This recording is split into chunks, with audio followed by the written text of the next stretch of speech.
Investidores, vão se acomodando por aí que eu acho que tem bastante coisa para a gente falar. Vamos falar do Bitcoin, Ethereum contra o BTC, Ethereum USDT e, como sempre, trazer a cobertura da análise de sentimento e o Order Book. Então, bora lá, começar aqui primeiramente com o Bitcoin. Ele que segue mais ou menos ali na mesma faixa que a gente terminou a nossa última análise compartilhada aqui no canal. Bem, analisando esse movimento que a gente teve aqui impulsivo, existem duas possibilidades aqui, tá? No cenário mais bearish, estamos no movimento corretivo A, B, C, onde a gente poderia devolver todo esse movimento mais à frente. E no cenário mais bullish, esse movimento aqui é onda 1, fizemos uma onda 2 complexa, formando aqui um triangulinho e mandamos aí uma onda 3 para mandarmos a onda 4 e 5, eventualmente concluir uma onda 1 no prazo maior, 2, 3, 4, 5, continuarmos subindo aqui para patamares cada vez mais altos. Independente, tá? Se isso aqui é um movimento impulsivo ou um movimento corretivo, complexo, no prazo maior, eu preciso estar muito atento nessa faixa atual onde a gente está. Por quê? Se a gente analisa aqui esse movimento através de Fibonacci, considerando isso uma possível onda 1 e esse movimento aqui uma possível onda 3 ou onda C, a gente vê aqui um nível bastante interessante, tá? 1.618 de Fibonacci, quando a gente espelha esse primeiro movimento aqui de alta. É um alvo comum para uma onda C, é um alvo comum para uma onda 3. Tá? Então, vamos segurar aqui e fazer uma retração a partir desse ponto? Nunca sabemos. É sempre subjetivo, em especial quando a gente tenta trabalhar de forma isolada e sem olhar para os indicadores de sentimento. Por isso que a gente olha os indicadores de sentimento, né? Então, já a gente vai chegar lá. A gente observa que a gente está no nível de resistência aqui através de Fibonacci e também estamos aí no canalzinho, no topo do canalzinho de alta que a gente traça ali de todo esse movimento. Beleza, com essas informações em mente, a gente vai analisar os nossos indicadores de sentimento para ver qual informação ele passa aqui para a gente. Analisando aqui o Bitcoin, eu quero dar uma ênfase primeiramente no funding, depois a gente vai falar sobre os demais indicadores. O funding, resumindo, é uma ferramenta que as corretoras usam que tem como objetivo igualar o preço dos futuros com o preço da spot. Quando está tendo muita compra nos futuros ao ponto do preço descolar da spot ficar mais caro, bem, essa anomalia aí pela parte dos compradores não é bem vista e é comum após a gente ver um funding positivo, o preço indo para o outro lado, capturar a liquidez dessas pessoas que estão comprando aí desesperadamente, tá? Ao ponto de descolar o preço dos futuros com o preço da spot ficando mais caro. A gente viu aqui esse comportamento em algumas vezes durante toda essa pernada de alta do Bitcoin. Estou aqui com o BTC no tempo gráfico do 4 horas. A gente observa todo esse movimento de alta desde lá dos 25 mil dólares até agora. Algumas vezes aqui a gente ficou com o funding positivo. Eu já deixei marcado aqui no gráfico as vezes que a gente apresentou o funding positivo, tá? Vocês podem observar aqui o indicador aqui abaixo. E vamos observar como é que foi o comportamento do preço após a gente entrar numa faixa aí com o funding positivo.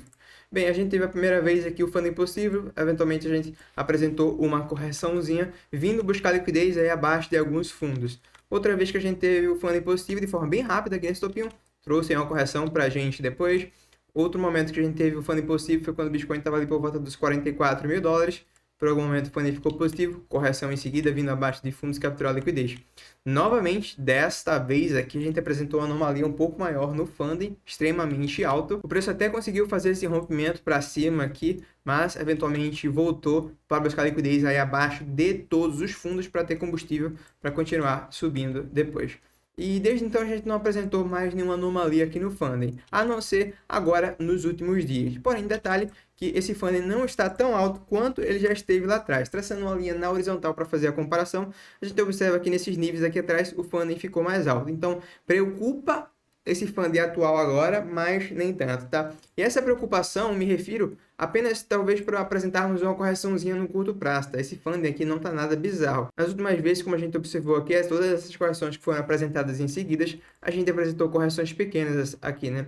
7,7%, do topo ao fundo aqui 8 e alguma coisa, do topo ao fundo cerca de 2%. Então, eu não duvido, tá? Se esse funding ficar nesses patamares aqui, ou em especial, se continuar subindo nas próximas horas e dias, a gente apresentar uma correçãozinha aqui no curto prazo. Correção essa que, se acontecer, a gente vai estar de olho para uma possível compra nessas faixas que tenham aqui mencionadas no gráfico. E por quais motivos eu fico de olho para possíveis compras nessa região? Bem, primeiramente eu comentei com vocês na possibilidade, né, de a gente estar do movimento aqui de onda 1, 2, 3. Se este for o nosso movimento, eventualmente deve vir uma onda 4 e uma onda 5. A gente já está numa faixa aí propícia para formar um topinho de uma onda 3. Caso esse topinho de uma possível onda 3 aconteça, eventualmente deve vir a onda 4 para depois mandarmos a 5 continuando subindo. Nesse cenário, a onda 4, ela ocorrendo aqui, ela não tende a retrair tanto, tá? Geralmente ela faz uma retração ali mais rasa, 0,32, 0,5 de Fibo, ou até nos cenários mais bullish, 0,236, tá? Então, esses níveis confluem com esses pontos aqui que tenho marcado para vocês aqui no gráfico. Primeiramente, o destaque para os 48.134, que é basicamente o ponto de controle, a faixa que mais teve negociação nessa região, em confluência aí com o nosso topinho anterior. Então, é um baita de um suporte, é uma região de stop loss antes. Se viesse aqui, eu acredito que pode ter um ótimo long nessa região. Porém, não sabemos se o preço vai ter combustível para vir até esse nível, tá bom? Se vier, eu vejo aí um possível trade com um stop bem curto aqui por volta dos 46.800. Então tá bem interessante esse nível aqui que a gente está de olho, onde temos o ponto de controle em confluência com o topo anterior. Outro ponto que eu vejo quando a gente pode escorregar e segurar é esse nível aqui dos 47.800, tá bom? É um rangezinho que a gente teve algumas negociações antes de dar essa pernada para cima. Então se a gente fizer uma retração, pode ser que a gente segure aqui nesses 49.500 para voltarmos a subir.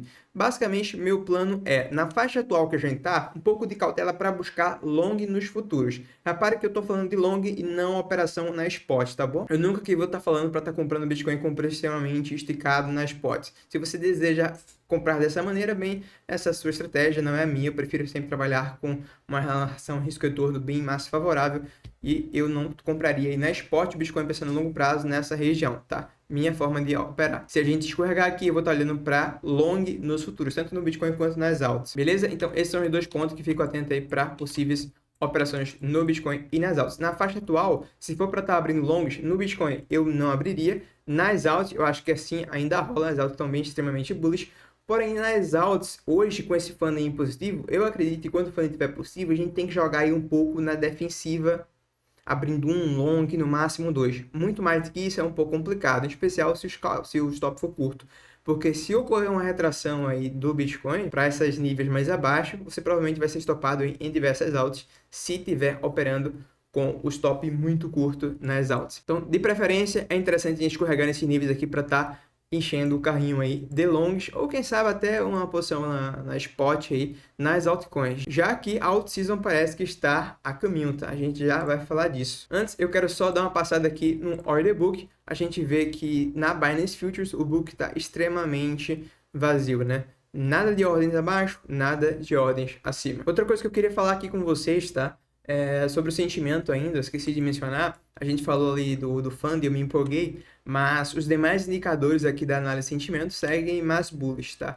Só o fund que está aí mais negativo, porém os demais indicadores, CVD vem perdendo fundo enquanto o preço não, a gente teve uma grande liquidação, uma grande venda a mercado nesse fundinho aqui agora. Então, os demais indicadores apontam que a gente pode continuar subindo a partir desse ponto, né? O retail segue aí negativo. Então, a gente pode simplesmente continuar subindo a partir desse ponto, porém, o funding me liga aí esse alerta que a gente também pode estar encontrando no topinho. Geralmente, quando a gente está no patamar de funding positivo, eu jogo na defensiva quando se trata de longs, beleza? Agora vamos falar do Ethereum contra o Bitcoin, depois vamos falar do Ethereum contra o dólar. Mas antes, respondendo aí ao Gabriel que pediu análise da MUBI na nossa última análise da Chainlink, quero apresentar para vocês aí, para quem ainda não conhece, nosso canal do Telegram e no WhatsApp. Os conteúdos são os mesmos, tá? Os canais são abertos. Então não esquece de participar. Eu mandei a atualização da MUBI e, mais importante, não só a atualização. Mandei também quando a gente estava fazendo a nossa entrada aí lá por volta dos 0083, né? Agora ela tá ali por volta dos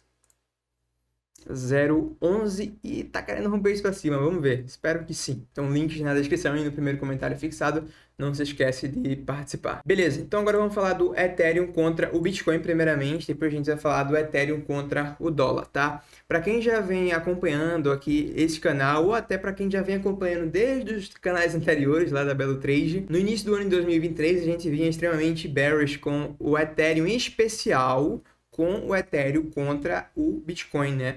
Quando a gente vê um início de tendência ocorrendo um bull market iniciando no Bitcoin, estudando o passado, a gente observa que o Ethereum costuma cair no início dessa fase de bull market, né? Então, ele tende a perder valor contra o Bitcoin, tá? Então, a gente observou aqui o Bitcoin iniciando tendência lá no início de janeiro de 2023, e desde então, se a gente pegar do topo desse movimento aqui, o Ethereum chegou a perder cerca de 36% de valor contra o Bitcoin, né, desde ali do início do ano. Sabendo disso, quase todos os meus investimentos estavam em Bitcoin. Nos últimos meses e semanas que eu fui diversificando mais nas altcoins. O Ethereum, a primeira vez que eu comprei em dólar foi lá nos 1.600. Um dos motivos que comprei Ethereum na época, não mais Bitcoin, foi porque o Ethereum contra o Bitcoin já estava nessa faixa aqui, que foi o nível que a gente tinha planejado lá atrás no primeiro vídeo desse canal, né? Eu tinha mencionado aqui para vocês esse vídeo aqui. Eu estaria de olho para fazer uma entrada no Ethereum contra o Bitcoin nessa faixa aqui do 0,053, né? Basicamente 5.300 e alguma coisa satoshi. Foi bem nessa faixa aí que eu tô com o meu preço médio, tá? Meu preço médio está aqui nos 5.400 e alguma coisa de Bitcoin contra Ethereum. Ou seja, vim surfando aí essa alta do Bitcoin. Quando a gente chegou nessa faixa, eu comecei a trocar Bitcoin por Ethereum com o objetivo de aumentar minha quantidade de Ethereum, acreditando que a partir desse ponto é um ponto que a gente pode mudar a tendência, a gente vê uma tendência de baixa, perdendo valor contra o Bitcoin, acreditando que a gente agora pode voltar a subir contra o Bitcoin. Desde então a gente está nesse lenga-lenga aqui no Ethereum contra o Bitcoin, né? Fizemos um pivôzinho aqui de alta, bem interessante, com volume legal, agora apresentamos uma retração e novamente, após essa retração, outro pivô de alta aqui acontecendo novamente. Estou na torcida aí que o Ethereum continue subindo, afinal de contas, hoje, com esta alta, no dia de hoje, o Ethereum é oficialmente a minha maior posição na carteira. Estava dividido ali entre Ethereum e Bitcoin. A terceira posição é da Chainlink, mas com essa alta do Ethereum hoje, o Ethereum ganha aí a primeira posição na minha carteira. E até onde vai essa alta aqui do Ethereum, se ele vir a performar melhor que o Bitcoin? Então eu acredito que deve sim vir a performar melhor que o Bitcoin. Talvez dê um pouco de trabalho ainda, mas espero que não, né? Tô comprado. Porém, se eventualmente a gente continuar subindo, após esse pivô que a gente fez, que foi bem bonito hoje, eu tô de olho aqui para esse nível do Ethereum contra o Bitcoin, nessa faixa aqui dos 6.775 satoshi, para ser bem preciso, tá? Acho que dá pra gente arredondar para os 6.800. Por que esse nível? Bem, se a gente traça um Fibonacci do topo até o fundo, desse movimento aqui, a gente observa que esse nível ali é o nível de 0,68 desse movimento de baixa. Se a gente analisa o volume negociado do topo até o fundo, a gente observa que esse é o nível que mais teve negociação, ou seja, a gente deixou pessoas presas acima. Chegando lá, a gente pode ter uma certa dificuldade para ultrapassar e quem sabe até formar um topinho e fazer uma retração ou voltar a cair. Além dessas duas confluências, 0,68 e ponto de controle, a gente também observa aqui um nível de resistência horizontal, né? Atuou muito bem aqui anteriormente como suporte e deve atuar como resistência também. Então, chegando neste nível, caso a gente venha, eu vou estar bastante atento para ver como é que vai ser o comportamento do Ethereum nessa região. Se a gente chega todo torto aqui apresentando enormes volumes de topo, eu vou estar rebalanceando, pegando o que eu troquei para o Bitcoin e voltando aí parte disso para Bitcoin. Eu peguei Bitcoin aqui nessa faixa e troquei por Ethereum. Chegando lá, se a gente chegar todo torto, eu vou estar trocando aí por Bitcoin novamente, parte disso, colocando um pouco de lucro no bolso. Bem, se a gente continuar subindo da faixa atual onde a gente está até resistência, dá mais ou menos aí uns 20%, tá bom? E, supondo que o Bitcoin continue na mesma faixa de preço, a gente vem aqui para o Ethereum contra o dólar. Se a gente subir 20% contra o Bitcoin e o Bitcoin ficar na mesma faixa de preço, nossa, isso levaria a gente ali no Ethereum por volta dos 3.500 dólares. E é um nível de resistência importante. Digo isso porque, se a gente observa aqui no prazo maior, em especial no semanal, a gente observa que é um nível onde a gente deixou um topinho importante. Além disso, foi um nível que a gente respeitou aqui anteriormente como suporte e resistência. Então, pode ser que a gente atua também aqui como resistência nessa região. Traçando o Fibonacci do topo ao fundo e colocando o Fibonacci numa escala aritmética, a gente observa que o 0,68 também está ali próximo desse nível de resistência horizontal, né? Então, seria mais uma confluenciazinha para uma resistência nesse nível aí dos 3.500. Fora que os 3.500 é uma faixa aí de resistência psicológica, né? Um número mais cheio, número redondo. 3.000, depois 3.500. Detalhe que esse ponto aí confluiria com aqueles 20% mais ou menos que a gente pode ter de alta ali no Ethereum contra o Bitcoin até a próxima resistência. Então, o Ethereum, provavelmente, com as informações que a gente tem agora, deve continuar ganhando valor aqui, tanto contra o Bitcoin quanto contra o dólar. E se eventualmente a gente continuar subindo, eu vou ficar atento aí nessa faixa dos 3.500. Ele é 0,68 com a escala aritmética ativa, é nível de resistência horizontal. No cenário mais bullish, aqui agora falando de Elliott para o ETH, estamos diante aqui de uma possível onda 1, 2, 3 estendida.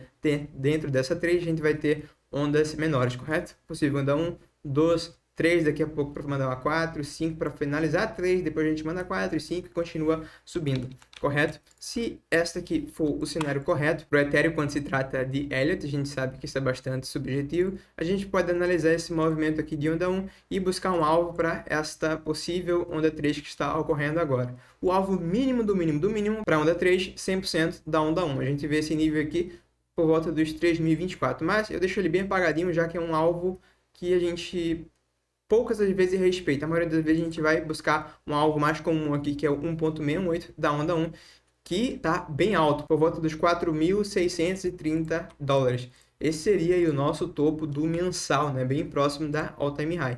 Então os alvos do Ethereum estão bem altos contra o dólar, muito provavelmente a gente vai continuar subindo. A estrutura aqui no curto prazo sobre o Elliott não quero discutir tanto, tá? Tá bem subjetivo isso aqui, mas num prazo maior para mim tá mais claro, em especial quando a gente olha também ali para tirar uma dúvida lá na paridade BTC, apontando que a gente provavelmente vai continuar subindo. Para os que estão de olho aí para uma possível operação no curto prazo, eu confesso que não estou de olho para a operação no curto prazo no Ether. Talvez pegar uma operação nas L2 aí esteja mais interessante, até porque o Ethereum está muito esticado nessa pernadinha. Não sou tão fã de pegar um ativo quando ele está muito esticado. Mas a gente pode considerar isso aqui uma possível onda 1. 2 estamos diante de onda 3, para eventualmente apresentarmos uma 4 e 5 para finalizar esta pernada aqui e depois fazer uma correção dela completa. Então, a gente poderia traçar um Fibonacci desse último movimento de alta e aguardar uma retraçãozinha. Se este movimento aqui for onda 3, o que deve vir em seguida é uma onda 4, e uma onda 4, como a gente já discutiu durante a análise do Bitcoin, não tende a retrair tanto, tá? Então, a gente pode ficar de olho nesses níveis aqui, 0,236, 0,382 e 0,5 de Fibonacci, traçando esse Fibonacci deste fundinho aqui dos 2.244. Eu acho que o único problema aqui de um long nessa faixa é que eu não vejo um stop tão claro, tá? Então eu prefiro estar buscando operações aí nas demais altcoins. Eu acho que tem altcoins aí bem mais interessantes para a gente estar buscando longs com stops mais claros, beleza? Para finalizar, acho que a gente poderia dar uma passada aqui no sentimento do Ethereum, que também está bem bullish, tá? A gente observa aqui um Open Interest subindo com movimento positivo, long short ratio caindo, positivo também. O único ponto negativo que a gente vai ter aqui é um fund que entra agora em patamares positivos. Porém, isso não quer dizer que o preço não vai continuar subindo a partir desse ponto, só pede para a gente ter um pouco de cautela com o preço quando a gente tiver com funding positivo, beleza? Então, traders, investidores, por hoje é isso. Pela sua atenção, meu muito obrigado. Dúvidas, críticas e sugestões, deixa aí nos comentários. Não esquece de participar dos nossos grupos abertos, Telegram, WhatsApp, links na descrição e no primeiro comentário fixado deste vídeo. Vejo você na próxima análise, no próximo vídeo.